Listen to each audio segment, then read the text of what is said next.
여러분들은 교회 안에 어떤 문제가 생겼을 때 어떻게 해결하십니까?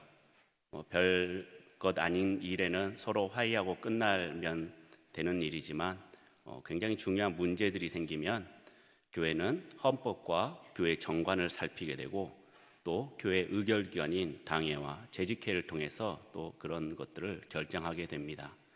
그런 결정하는 과정에 있어서 신앙의 양심이나 성경의 가르침에 거스리지 않고 자연스럽게 교회가 전체가 수긍할 만한 그런 결정이 내려질 때도 있지만은 무언가 강요되는 결정을 내릴 때도 있습니다. 이러한 처리 과정과 결과에 따라서 교회의 성숙도와 그 믿음의 정도가 이 교회 안에 확연하게 드러나게 되는 것이죠. 그래서 어떤 문제를 결정할 때 굉장히 진통을 겪고 싸우는 교회가 있는가 하면 모두 다 합력하여서 아멘으로 그렇게 일들을 처리하는 교회도 있습니다.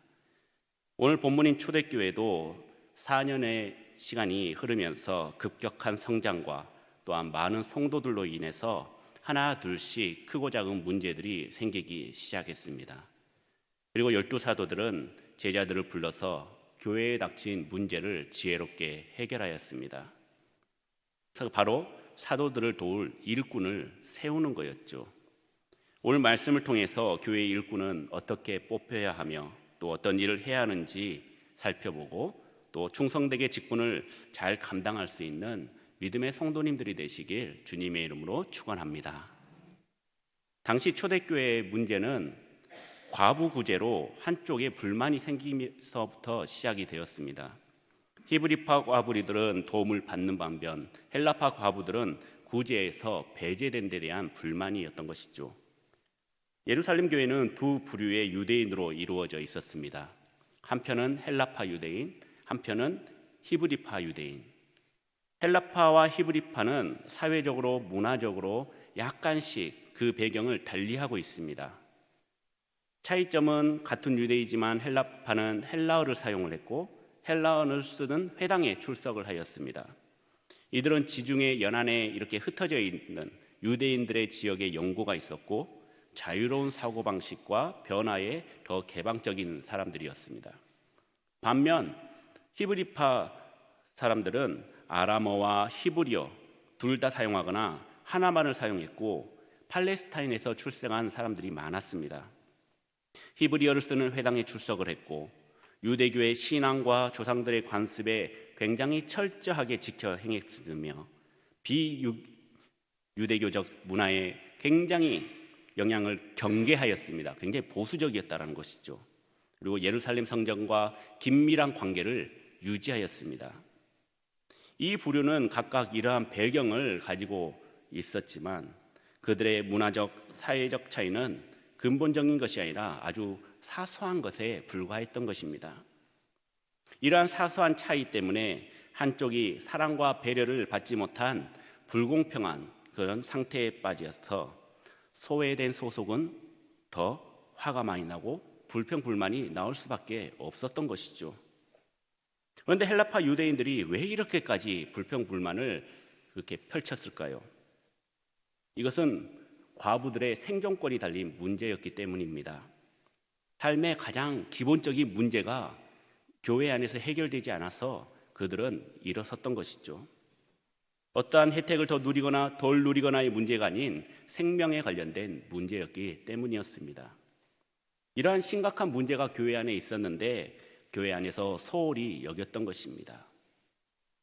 성경에는 고아와 과부를 도우라라고 말씀합니다. 많은 구절에서 나와 있는데 신명기 14장 29절에 너희 중에 분깃이나 기업이 없는 레위인과 내 성중에 거류하는 객과 및 고아와 과부들이 와서 먹고 배부르게 하라라고 말씀하고 있고 24장 19절 말씀에서도 내가 밭에서 곡식을 벨 때에 그 한 뭇을 밭에 잊어버렸거든 다시 가서 가져오지 말고 나그네와 고아와 과부를 위하여 남겨두라라고 말씀하고 있습니다. 신명기 26장 12절 말씀에서도 11조를 드리는 해에 내 소산의 11조를 내기를 마친 후에 그것을 레위인과 객과 고아와 과부에게 주어 내 성읍 안에서 먹고 배부르게 하라라고 계속해서 과부를 도우라라고 말씀했던 것이죠. 이처럼 하나님께서 구약 시대에 이스라엘 백성들에게 대하여 내리신 이 말씀만 가지고도 연약하고 생존권을 보장받지 못하는 그 과부를 향해 따뜻한 온정을 베풀고 그들을 배려하는 것은 초대교회가 당연히 해야 할 일이었던 것입니다.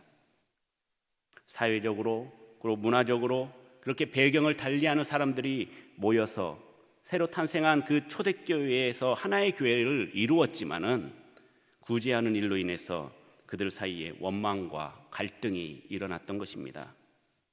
그리고 또 하나의 문제가 있었습니다. 그것은 오순절 성령 강림 이후에 예루살렘 교회는 그리스도를 영접하는 무리들이 기하급수적으로 늘어났습니다. 사도들도 예루살렘 교회에서 단지 기도와 복음 전하는 사역에만 한 것이 아니라 기도와 말씀 전하는 일은 물론이고 또 구제와 접대하는 일까지 했던 것입니다. 교인의 수가 많으면 많아질수록 12명의 사도로서 행해야 할 일들은 점점 더 많아졌습니다. 일이 너무 많아졌던 것이죠.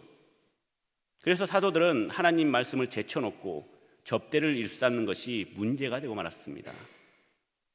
예수님께서도 사도들에게 부여했던 복음 전파 사역을 상실하게 되어버렸던 것이죠.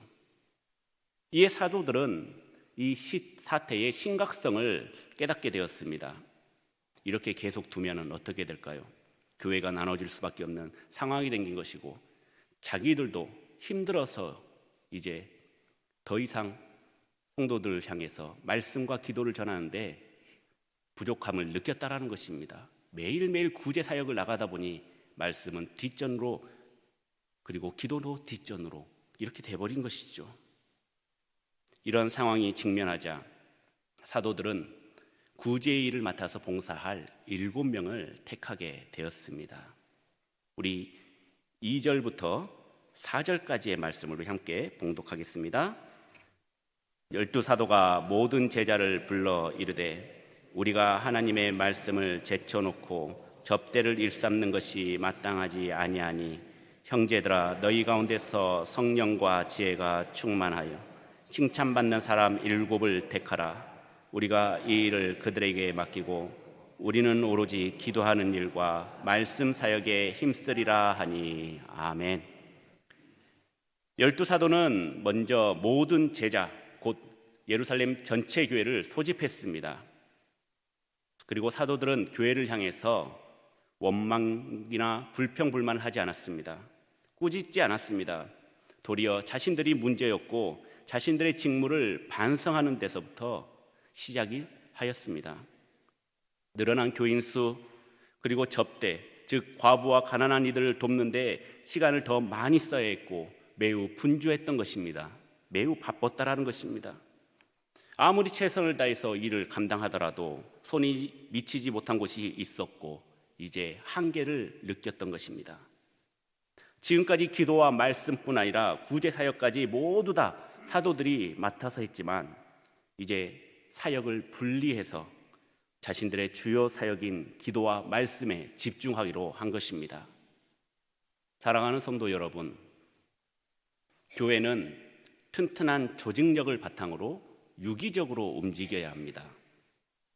성도들을 일꾼으로 세워서 말씀 전하는 자를 보필함으로써 교회는 더 건강해지고 또 더 튼튼하게 유지가 되고 또 발전될 수가 있는 것입니다.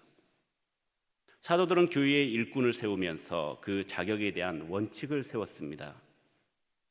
3절 말씀 우리 다시 한번 읽어볼까요? 형제들아 너희 가운데서 성령과 지혜가 충만하여 칭찬받는 사람 7을 택하라.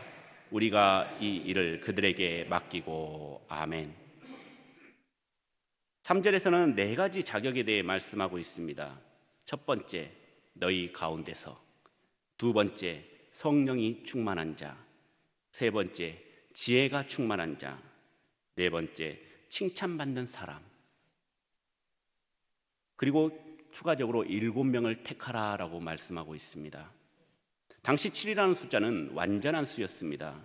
그리고 유대 공동체는 지역 책임자들이 7명으로 구성이 되어 있었고 그래서 그들의 생활 관례에 따라 7명을 택했습니다. 사도 바울도 일꾼의 자격에 대해서 디모데전서 3장 8절에서 10절 말씀에 이와 같이 집사들도 정중하고 일구이연을 하지 아니하고 술에 임박히지 아니하고 더러운 일을 탐하지 아니하고 깨끗한 양심에 믿음의 비밀을 가진 자라야 할지니 이에 이 사람들을 먼저 시험하여 보고 그 후에 책망할 것이 없으면 집사의 직분을 맡게 할 것이요 라고 말씀하고 있습니다. 그리고 이 말씀을 가지고 우리 대한예수교 장로회 총회 헌법 집사의 자격에 대해서 이 말씀을 인용하였습니다. 그런데 오늘 본문에는 좀 희한한 점이 있죠. 이상한 점이 있습니다. 집사라는 단어가 나오지 않습니다. 그냥 택하신 자, 일꾼을 택했다라고 나오죠. 성경에도 집사라는 단어를 찾아보면 사도행전에 한 번, 그리고 빌립보서에 한 번, 그리고 디모데전서에 4번, 총 6번 등장을 합니다. 우리가 잘 아는 스데반을 집사라고 불렀고 또 오늘 본문에 등장하는 일꾼들도 집사라고 부르는 이유가 바로 이 6번 나오는 성경 말씀의 근거에서 직분을 붙인 것입니다.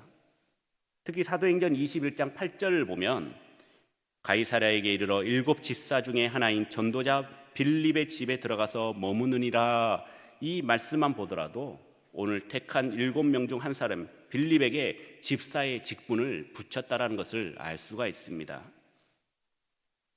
그렇다면은 어떻게 일꾼의 자격을 또 택했을까요? 먼저 집사는 너희 가운데서 택하라라고 말씀하였습니다. 이것은 당연한 것입니다.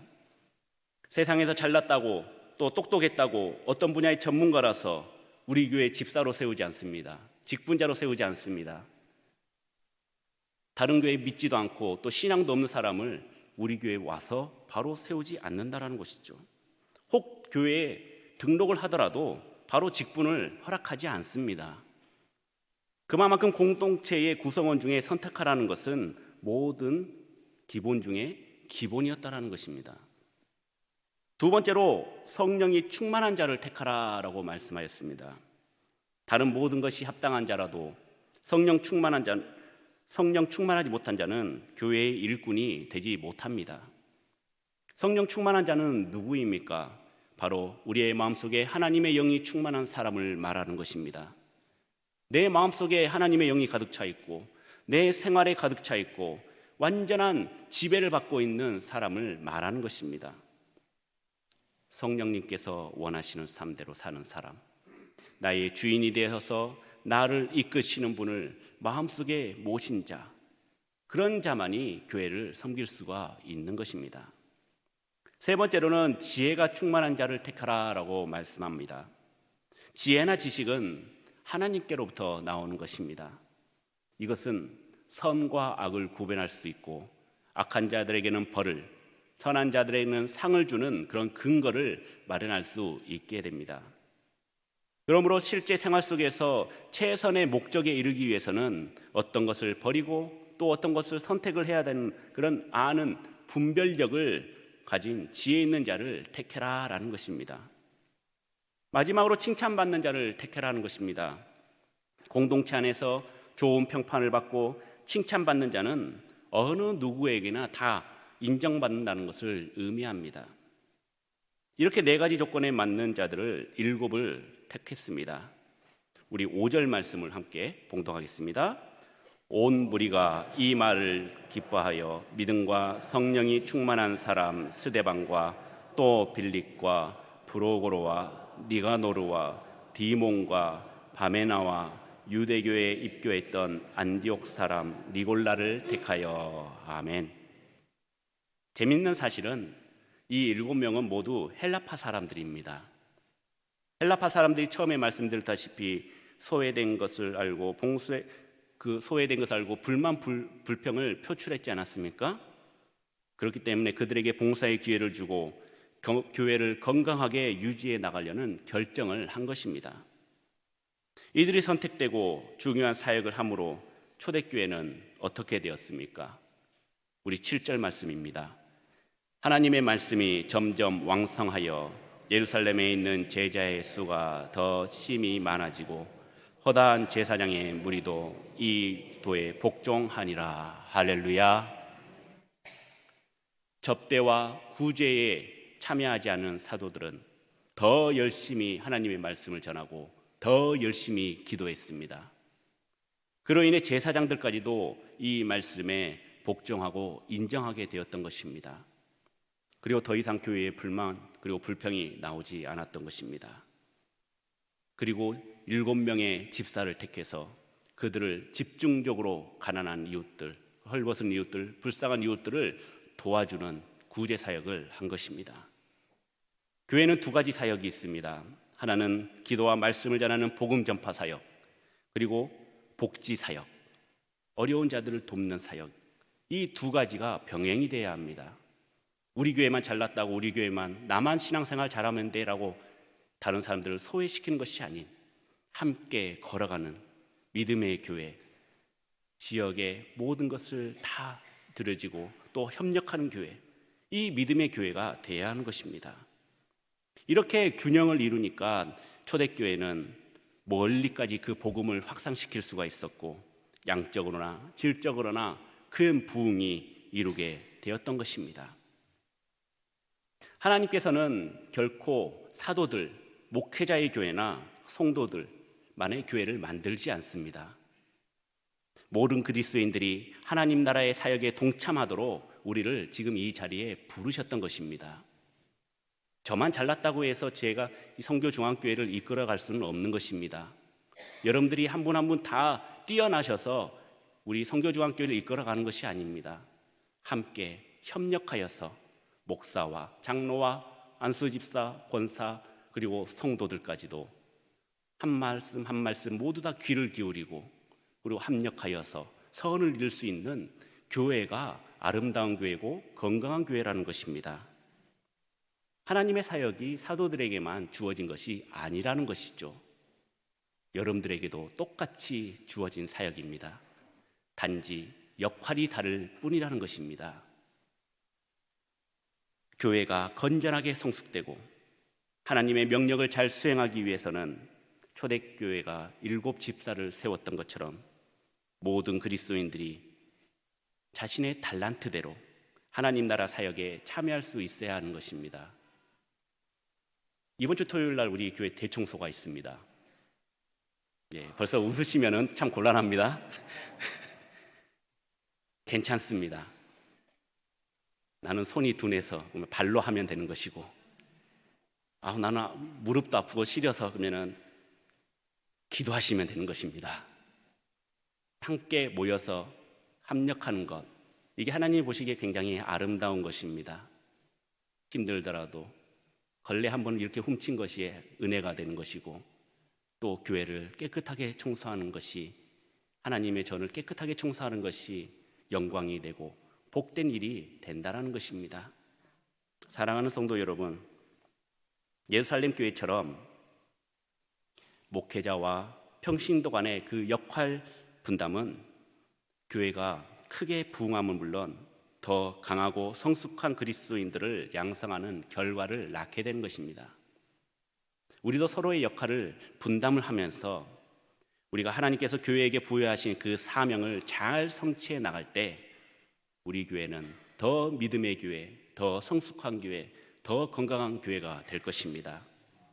그렇기 때문에 하나님 나라의 확장을 위해서 여러분들의 하나님의 부르심에 즉각적으로 응답하고 이 교회에서, 우리 아름다운 성교중앙교회에서 그 모퉁이를 쓸 때에 하나님께서 잘했다 칭찬받고, 또 복음 사역을 전할 때 또 잘했다 칭찬받고, 어떤 일을 함으로 해서 이 교회를 더 아름답게 세워지는, 그리고 세울 수 있는 믿음의 성도님들이 되시길 주님의 이름으로 축원합니다.